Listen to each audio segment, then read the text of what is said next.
Evening lads, hope you're all staying safe. Yeah, just thought I'd do what I said I was going to do, really, and just give you guys a little look into the rig that I used in France month before, sorry. Back in March, out on Pascal's Lake, out in the Grand Court complex. Pretty hard lake, very clear water, hard conditions.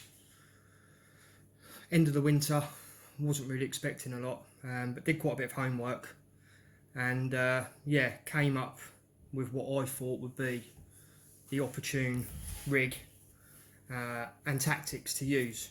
Now, I'm not going to bore you with the rig too much because everyone knows how to tie a Ronnie. The only difference with what I was using was the Ronnie wasn't sat up, you know, like that. I was using it as a wafter. I wanted it all sitting flat, so I did put extra weight on. If you can see that, it's a bit of putty around there. But like I say, it just sat as a wafter. Now this is a tiny little zig bite, and these are just fake maggots. And I've used loads of different ones. I had different ones on the go, and there's a white one with a white maggot that I had tied up. But yeah, basically, I just knew it was going to be super clear, super hard, and I wanted the most natural reaction on a bait that I could get. Now I've been using the gripper hooks since I became a Vardis team member, and I haven't actually lost a fish yet. So it's 100% catch rate on these hooks. I love them. They're super sharp straight from the packet, and I don't think they can be beaten, to be honest.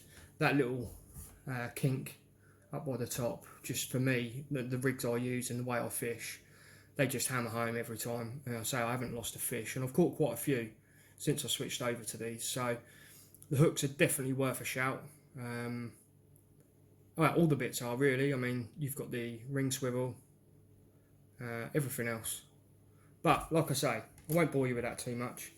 That's just another rig that everyone knows how to use. What I thought more important was the way it was actually used. So obviously the lake we were fishing was heavily in weed, really heavy weed. So a lot of the time the weed's right to the top of the water, and you're looking for holes, you know, the size maybe 6 foot round, smaller in places. You know, if you find a carbonate size, you're lucky. Even at this time we went, you know, back in March, it was still pretty thick. I was fortunate out in front of me, I've managed to find a couple of decent spots.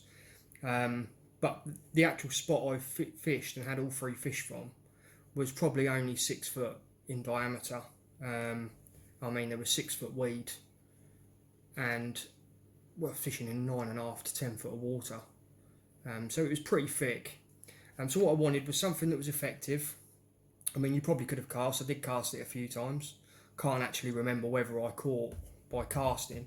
Obviously I was using a bait boat, and then I just found using this on a helicopter style rig, it's quick and easy. If you want to clip one and clip back off, if you want to change the hook, you want to change the bait, it's all quick change, nice and easy, just change it.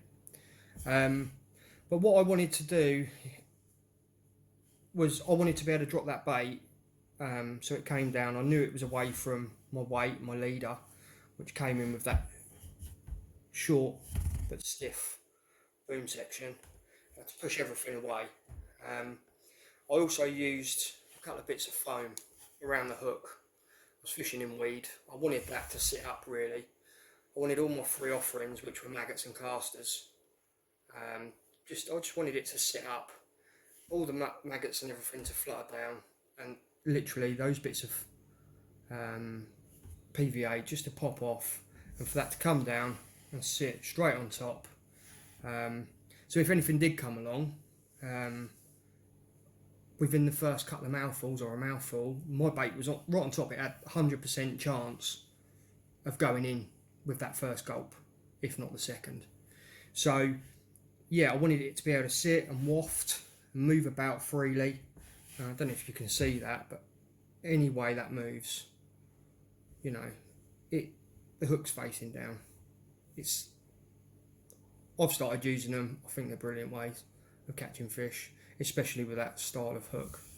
So yeah, that's what I wanted. I wanted that to come down, sit on top, lay flat on top of the patch of bait, with my bait just hovering above. And yeah, it really worked out for me. So sometimes I think we think too much about, well, it's the rig, how we're going to change our rigs around, and this and that, and well, that rig's not doing it, so it might be the other rig. Sometimes I think it's just presentation. And I've found with a lot of my fishing, if your bait is at the top of the pile, then you're going to get that bite first. Carp are coming in, hitting your bait, but if you've got a nice compact pile of bait and yours is sat right on top, and it's literally, they can just pick that up. There's nothing stopping that, straight up and in. I say the aggressiveness of this hook just really hit home. I mean, the hook holds I had on those 3 fish were unbelievable. Using it on this style. This was the first time I'd actually used the gripper hooks for this style of fishing, and yeah, I found it deadly. To catch 260s on a very hard lake in March, in the weather that we had, speaks volumes for the hook. The hook holds, you know, I was playing fish through weed and stuff like that, and nothing gave. So yeah, awesome work from the guys from Vardis. They're obviously coming out with some absolute belting products. I've got a load of stuff that I received. Big up to Aid for sending me those bits, which I'm going to be trying out for the foreseeable future, when we can all get out, when we're all safe to get back out. And yeah, pretty much just give you an idea of how that was sitting. You imagine my pile of maggots, and then that was just sat there wafting on the top. And I say the 3 bites I had, all nailed, all came in. PB common, PB mirror, both 60s. Happy days, can't beat it. Alright then lads, well what I say, I just thought I'd give you a little bit of a look into how I caught them. So you all know how to tie Ronnie. Anyone wants any other little tips of what everything I use, just give me a shout. No worries. Right, stay safe lads. Cheers.